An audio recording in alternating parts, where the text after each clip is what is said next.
Utesemus sancti et immaculati in conspectu eius in caritate. Este es el mensaje de esta fiesta entrañable que tiene color de cielo, perfume de cielo, y es la limpia concepción, decimos en España, sobre todo en Andalucía, la pura y limpia del postigo, y la limpia concepción, la inmaculada concepción. Me gusta pensar que no es solamente el momento histórico en que, por medio de Joaquín y Ana, que están en este retablo, Dios crea en el mundo a María Santísima y ella es concebida. Y en ese instante primerísimo de su entrada en el mundo no tiene ningún roce ni connivencia con el pecado, pero también concebir es pensar, es formar la idea, el concepto. Y Dios concibe a María en su pensamiento eterno, la acaricia en su sueño ilusionado de misericordia, antes de que fueran formados los mares y las cordilleras y los continentes. Y en este sentido Dios también me ha pensado a mí, me ha concebido a mí. ¿Y cómo me ha concebido? Utesemus sancti et immaculati in conspectu eius in caritate, para que seamos santos e inmaculados en presencia de Él en caridad. O sea que Dios me ha concebido en el amor y para el amor. Y por tanto todo está en el amor, todo se reduce al amor. Y cuando hablamos de heroísmo en las virtudes, ese grado que tiene que ser comprobado para beatificar, canonizar a un siervo de Dios, las virtudes heroicas, no significan virtudes sobrehumanas, virtudes de titán, de coloso, virtudes que por tanto son más admirables que alcanzables, sino que la virtud heroica es poner en el ejercicio de cada virtud, sobre todo las pasivas, o sea, la obediencia, la humildad, la abnegación, es poner en el ejercicio de esas virtudes todo el amor. Iba a decir de que somos capaces, no somos capaces de poner ninguno. Todo el amor para el cual Dios nuestro Señor nos ha dado la gracia suficiente, preveniente. Entonces ya Él me ha dado, digamos así, un mecanismo de amor, un motor de amor. Yo tengo que, tampoco voy a decir ponerlo en marcha porque lo pone Él, pero yo tengo que no consentir que se pare y engrasarlo y echarle el combustible también de mi propio amor. Pues eso es lo que nos va a decir en esta última plática la Santa Madre.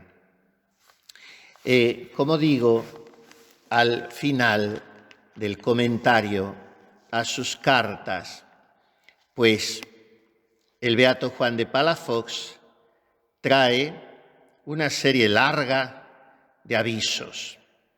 El aviso primero para los padres carmelitas descalzos. Segundo, tercero y cuarto para los mismos.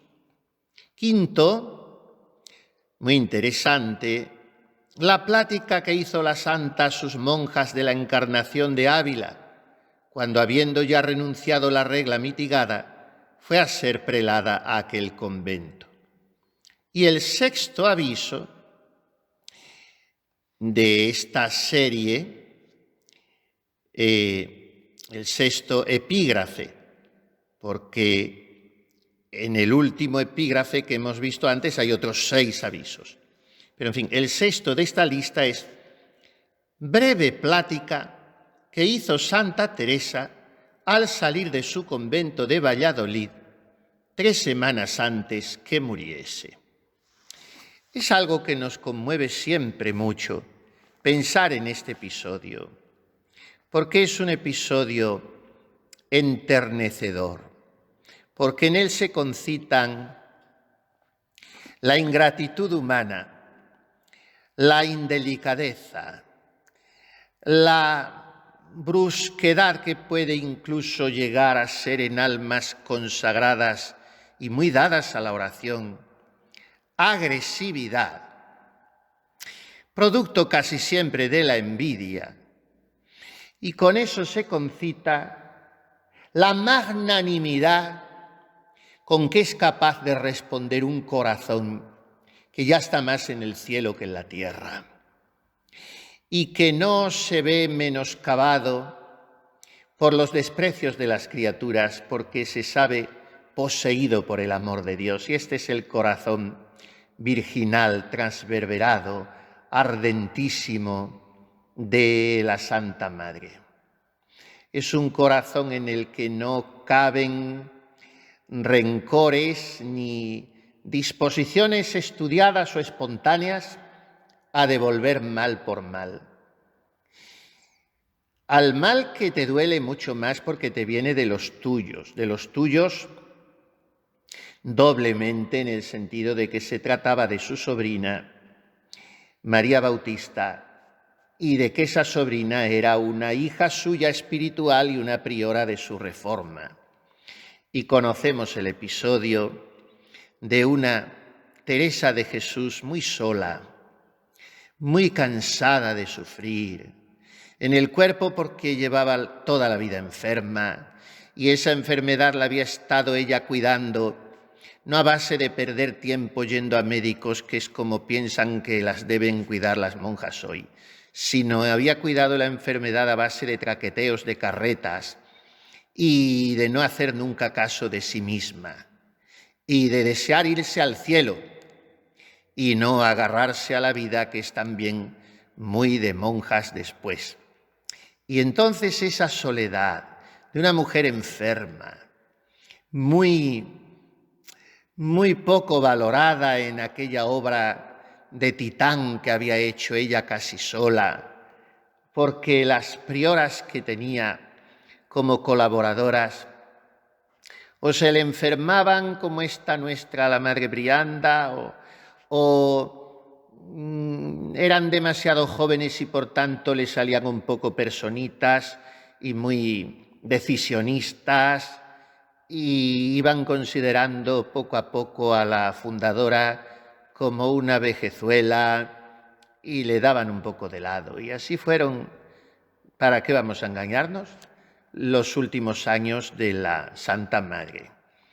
Y hasta tuvo el desvío también de su propia sobrina, Teresa de Jesús, que no es solamente que se alinease con la suegra de su hermano en lo de la herencia, sino que además sentía, lo dirá humildemente en los procesos de canonización, Teresita, sentía una suerte de antipatía hacia su tía y no la acababa de aceptar y de entender. En fin, fueron muchas soledades acumuladas para la Santa Madre. Y cuando va ya dispuesta no a descansar, porque la maraña que se iba a encontrar en San José, que se le había relajado en menos de 20 años, pues era poco agradable y ella tenía que ir a poner orden en una comunidad que la había hecho priora por pura hambre, donde las monjas tampoco acababan ya de entenderse. San José pues había sido también un poco víctima de todas las fundaciones de las que necesitaba la Santa Madre monjas y muchas las sacaba de San José, aunque la cantera, creo que número 1, fue Malagón para las fundaciones, porque tampoco dejaban de entrar aquí. Y era uno de los conventos más significados, siendo el que puso en el sitio más virrioso de todos. Pero fue muy importante para la Reforma, muy importante. Y lo del sitio virrioso era entonces, que hoy es una metrópoli admirable, llena de monumentos, bellezas artísticas y donde la cortesanía tiene patente de corso en todos sus habitantes. Pero en fin, bueno, pues San José estaba mal Y la pobre Santa Madre al final era su casa y era su cuna y soñaba con llegar allí. Y le tuercen el camino. Esto de torcer el camino que les pasó tantas veces a María y José, porque pensaban ir a Nazaret, se tenían que ir a Egipto, pensaban volver de Egipto, tenían que volver a Nazaret, total, que siempre torciendo el camino. Y a la Santa Madre lo mismo, y además los caminos no se nos tuercen porque venga un ángel y nos diga, allí darás una fundación maravillosa, no, sino porque dice, mira que ese gobernador va a matar a tu niño y tenéis que quitaros de en medio. O porque dice, mira que la señora duquesa de Alba quiere que esté vuestra reverencia para darle lustre al nacimiento de su nietecito. O sea, que son motivos muy pobretones, pero hay que interpretarlos como la voluntad de Dios, que casi siempre tiene manifestaciones feas. Eso de que digamos, es que yo me quiero unir con la voluntad de Dios, cumplir la voluntad de Dios, y poetizamos tanto con la voluntad de Dios. Y la voluntad de Dios es la suciedad de un pesebre de animales, con todo lo que quiere decir un pesebre de animales, para que nazca el Verbo eterno. Y esa es la voluntad de Dios, y la voluntad de Dios es un montículo lleno de calaveras y de sangre donde la gente pasa blasfemando ante Jesús crucificado. Esa es la voluntad de Dios, o un amigo que te traiciona por 30 monedas de plata. Vamos, la voluntad permisiva de Dios, pero al fin es lo que Dios va disponiendo, permitiéndolo. Y entonces a la Santa Madre pues así le ocurrió, y tiene que bajar de aquel Burgos donde se había acelerado su muerte porque no se pudo sufrir más de lo que ella sufrió en Burgos, porque si era poco la negativa del obispo que vaya como estuvo con ella para ser su medio pariente, pues peor fue, o no peor, pero en fin, la inundación del Arlanzón y sus dolores y un envejecimiento ya pues muy acelerado y ya no podía más. Hasta que le dijo el Señor aquel día, ahora Teresa, ten fuerte. Y así llevaba toda la vida ella, teniendo fuerte, resistiendo. Y bueno, ya cuando va bajando, lo sabemos, a su Ávila querida, pues le tuercen el camino. El provincial, el vicario, el padre Antonio de Jesús, y mire que la quiere la duquesa, total, a desviarse un poco a la altura así de Valladolid, Medina, hacia Alba de Tormes. Y en Medina también paró y también se malquistó un poquito con ella la priora, Alberta Bautista, que llamándose así no podía ser muy delicada, Alberta Bautista, y no le gustó las indicaciones que le dio la Santa Madre, algunas cosas que vio que no iban bien, y poco menos que le dijo que si iba a pensar en seguir mandando hasta el final. Y luego a Valladolid, donde estaba su sobrina, y María Bautista valía mucho, y era muy buena monja, y tenía muy buen entendimiento, y era virtuosa porque fue la del Cohombro que allí dio una lección de humildad, pero la hicieron priora y se le subió un poco a la cabeza. Y era joven también, y entonces conocemos el episodio, porque allí también fueron los últimos encontronazos con lo de la herencia de su hermano, de la Santa Madre. También María Bautista como Teresita se alinearon con la suegra del hermano. Total, que les estorbaba la Santa Madre, y lo único que le quedó como apoyo humano al final fue una leguita, que cuánto hay que querer a la beata Ana de San Bartolomé, por eso que dio de cariño, de ayuda, de todo a la Santa Madre, y la Santa Madre que bien se lo pagó con la gracia que le hizo al punto de morir, cuando escribirá Anita, ella me alcanzó la libertad de no estar asida a nada,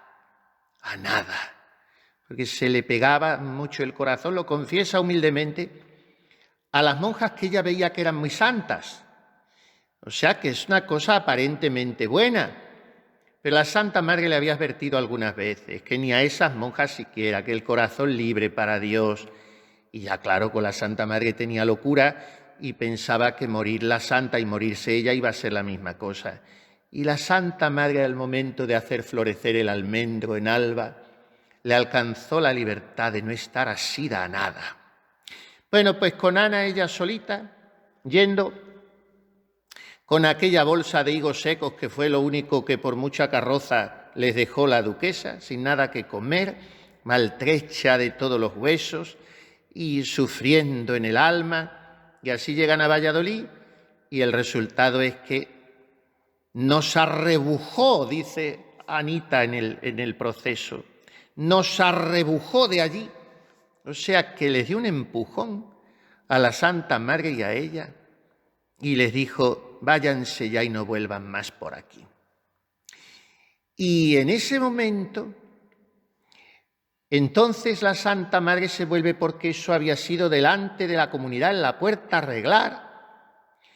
¿Y cómo somos a veces? ¿Cómo somos?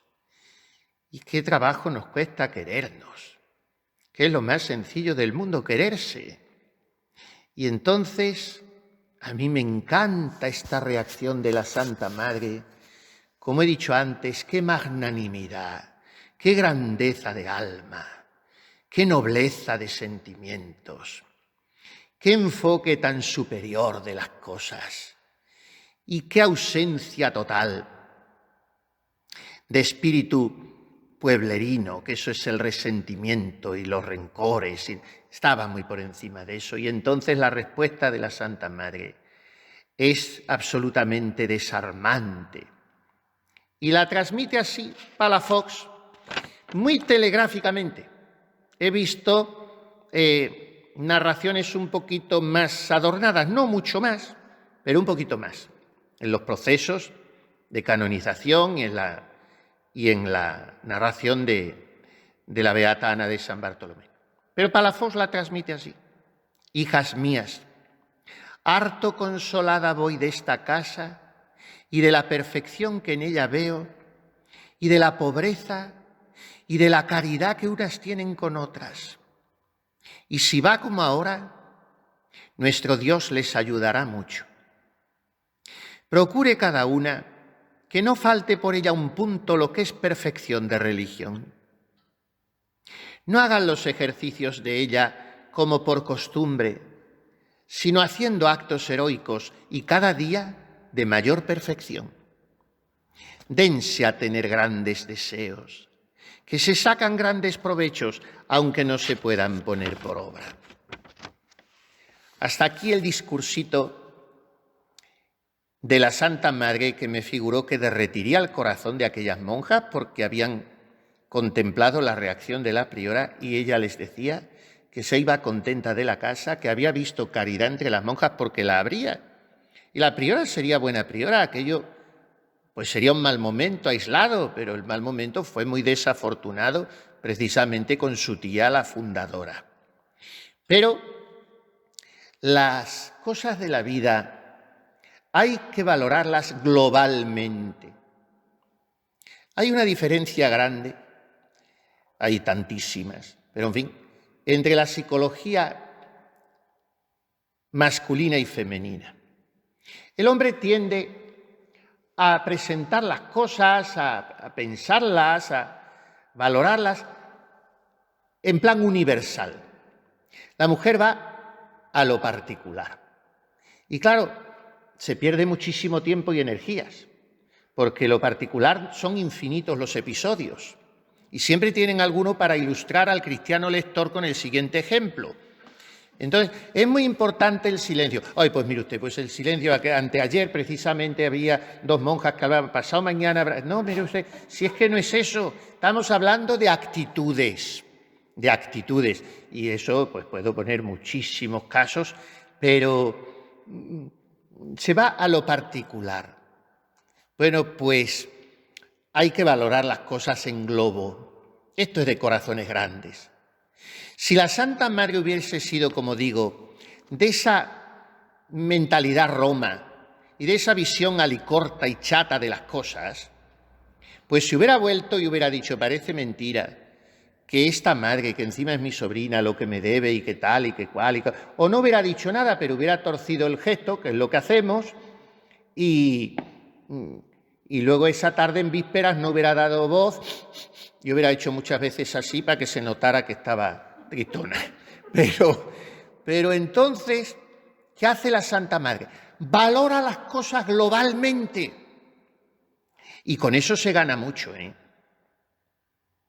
Si yo tengo delante o al lado una persona que se muerde las uñas, que es lo que hacía la vecina de coro de Santa Teresita, hacía un ruido extraño, y la Madre Inés en las primeras ediciones puso con el rosario, porque las monjas son las reinas del disimulo. ¿Por qué vamos a decir con el rosario si ella no lo dice? Quite lo de las uñas, si le parece, pero tampoco se invente lo del rosario. Las monjas son maestras de los inventos, ¿eh? Y entonces, dice, hacía un ruido extraño, se comía las uñas, repugnante.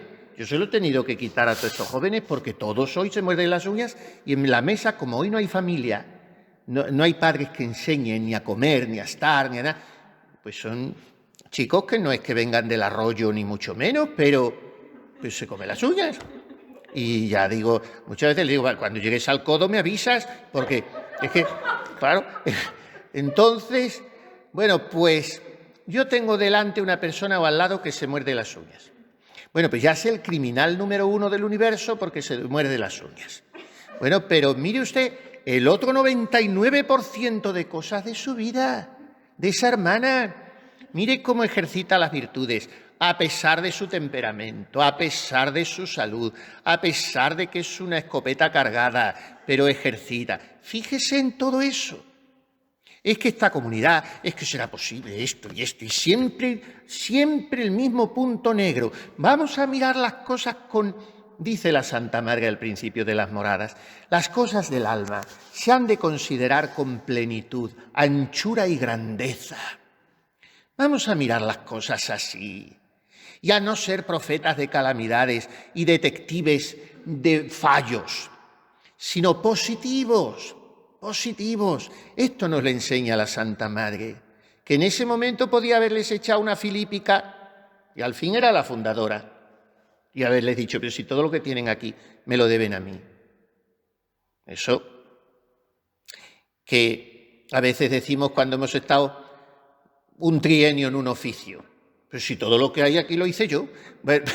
Bueno, pues la Santa Madre sí que podía decirlo de verdad y no con el ridículo que hacemos nosotros. Y podía decir, pero hijas, y sin embargo, harto consolada me voy de esta casa y de la perfección que en ella veo. ¿Por qué? Porque nos enseña a valorar las cosas complexivamente, en globo, no en el detalle anecdótico, no el que entra en un salón, en una estancia, se han dado el tártago de limpiarlo, está todo como un jaspe y mira, algunos tenemos ese defecto terrorífico, hay que reprimirlo. Y mira, en la esquina de un mueble hay un portarretrato y en la esquinita del portarretrato no se ha pasado el plumero y entonces ese hace así. Claro, ya, oiga, pero si está la sala entera llena, limpia. Bueno, pues esto igual, que seamos así, amplios, positivos, que nos estimulemos unos a otros. A veces somos muy duros para eso y estamos esperando al otro para darle el palo en el menor fallo que ha tenido. No, yo no digo que nos estemos empalagosamente halagando y menos adulando, porque eso es repugnante. Pero sí estimulando con verdad. Dios se lo pague, qué bien que ha hecho esto, qué bien, pues qué bien para la comunidad, qué maravilla, en fin. Eso ayuda a crecer a las personas más que lo otro. Y la Santa Madre procede así. Y después de esa entradilla, les dijo, si va a la casa como ahora, nuestro Dios les ayudará mucho. Y les da los 3 consejos. Procure cada una que no falte por ella un punto, lo que es perfección de religión. Perfección. O sea, lo que es la guarda de la regla y las constituciones, que es lo que les dirá muriendo en Alba de Tormes. Y entonces no habrá menester más milagro para canonizarlas. Si se empeñan, hijas mías y señoras mías, por amor de Dios las pido, tengan gran cuenta con la guarda de la regla y las constituciones, que no falte por ella, por mí que no quede. Y dice Palafox, no dijo que todo el convento haga esto, sino cada una, porque era gran precepto hablar con todo el convento que siga la perfección, y como gran bocado lo dividió en partes, y cogiólas por el modo más suave, hablando con cada una sola, conociendo que obrando cada una lo perfecto, quedaba perfecto todo el convento. Como si dijera, hijas, cada una procure ser santa y será todo el convento muy santo. Todo junto parece dificultoso, mas dividido por partes es fácil, y con eso estas partes lo hacen santo a todo junto. Cada hormiga apenas puede con cada grano, y trabajando por traer su granito cada hormiga, hacen un granero tan copioso que se sustentan todo el año. Y así, hijas, sean como hormiguitas de Dios. Después, que no hagamos lo bueno como por costumbre. No hagan los ejercicios de la religión por costumbre, sino haciendo actos heroicos cada día de mayor perfección. Como si dijera, dice Palafox, hijas, hagan con la presencia de Dios lo que suele hacerse sin su presencia por costumbre. Aquello que se hace porque se suele hacer, háganlo todo por agradar y servir a Dios. No me contento con la intención habitual ni virtual sin la actual. Hagamos las cosas considerando que las hacemos por Dios. No solo porque la costumbre nos lleva a hacerlas, sino porque nos lleva a hacerlas el amor. No porque lo manda la regla solo, sino porque lo manda el amor de Dios, que es el que da espíritu a la regla. Tengan la regla, tengan por regla el amor de Dios. Hagan de su amor su regla. Y en tercer lugar, dense a tener grandes deseos, que aunque no puedan ponerlos por obra, se sacan grandes provechos. Este tema es tan querido de la Santa Madre, tan querido. Como quien dice, habla Palafox, a Dios hemos de dar las obras en lo que podemos, pero los deseos en todo aquello que podemos y no podemos. Al obrar como humanos y al desear como divinos. Al obrar no puede el hombre sino limitadamente. Al amar y al desear, desee y ame sin limitación alguna. Lo que no puede la mano, desee mi corazón, para que Dios reciba por los deseos el corazón y la mano. Bien pueden otras servir más, pero cada una desea hasta lo que Dios le da. Porque la que menos sirve, si no puede más servir, por lo menos bien puede desear, obrar, amar y servir, como aquellos que le sirven más. ¿Saben qué quiero yo leer ahora después de estos días? Un librito que es pequeño, relativamente pequeño, y estoy hace muchísimos años, décadas, detrás de leerlo. Varón de deseos. Autor, Juan de Palafox. Ese libro escribió. Varón de deseos, que es la expresión con que se nombra a Daniel en ese libro, el libro de Daniel 9:23. Varón de deseos. He oído decir, dice Palafox, que solía decir Santa Teresa, Señor, que haya otros que os sirvan más que yo. Pasaré por ello, pero que os quieran más que yo y os deseen servir más que yo, no lo tengo de sufrir. Pues este axioma les dejo en testamento a las monjas de Valladolid y a todas las del Carmelo y aun a toda la Iglesia junta, que no haya tasa en los deseos y se abrasen cada día más. Y sus deseos les llevarán a hacer perfectas las obras, como si dijera, Señor, que otros os sirvan más, pase, porque conozco que soy flaca y pobre de obras, pero que os amen más, ni os deseen servir más, no lo sufren mis deseos. Señor, si no tengo el amaros, tengo el desear amaros, y si no tengo el serviros, tengo el desear serviros. Pase, Señor, mi flaqueza del deseo a la posesión y del amor a las obras. Aquí tienen con esta plática un documento, como la llama Palafox, o sea, unos puntos de meditación, como para no salir de ellos nunca.